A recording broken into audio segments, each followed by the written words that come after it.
কঁঠালৰ গুটি কাঠল গুটি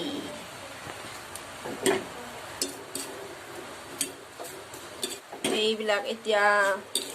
খৰখৰীয়া হৈছে লাহে লাহে খৰখৰীয়া হৈ আছে এনেকুৱা অলপ দ খোৱা নিচিনা হলে ভালকে মানে খাব মানে বেছি ক্ৰিস্পি ক্ৰিস্পি ক্ৰাঞ্চি হয় আৰু মানে পৰি গ'ল কি ধুনীয়া মলমলীয়া গোন্ধ আই হাই ওই হয় भाई साहब कुछ ज्यादा नहीं हो गया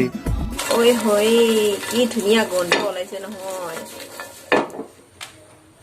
ফোনটো একদম নাকৰ ওচৰত লৈ যাওক ফটোটো ল'বৰ কাৰণে সেনেকে জাম্পিং কৰি থাকিলে ক'ত দেখা পাম ভালকে দেখাই দিয়া Wow, beautiful butterflies. এনেকে কৰা কি জাতৰ যে বাটাৰফ্লাই এইবিলাক ভগৱানে হে জানে আৰু কিয় হা beautiful भाई साहब कुछ ज्यादा नहीं हो गया मतलब कुछ भी একটা রেইনবো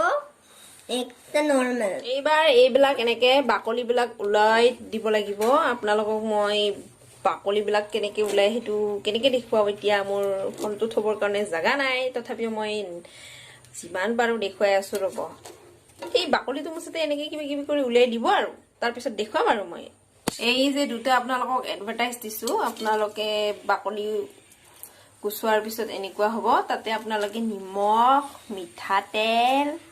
আৰু আপোনালোকে কেঁচা জলকীয়া হানি পেটিকি খাব পাৰে আৰু আপোনালোকে যদি ইচ্ছা কৰে পিয়াজো কাটি দিব পাৰে মই ইমানখিনি নেদেখাও নহলে মোৰ পেটটো ফুলিব ধন্যবাদ এইবাৰ ৰাইস ফাইনেল টাচত আহি গল মানে গাহৰি আৰু কঁঠাল গুটি পিটিকা লগতে আছে কেঁচা জলকীয়া আৰু খাব আমি কেঁচা পিয়াজ আপোনালোকেও খাব পাৰে এনেকে ট্ৰাই কৰি জিবাৰ পানী নেপেলাব আমাৰ পেট ফুলিব নমস্কাৰ ধন্যবাদ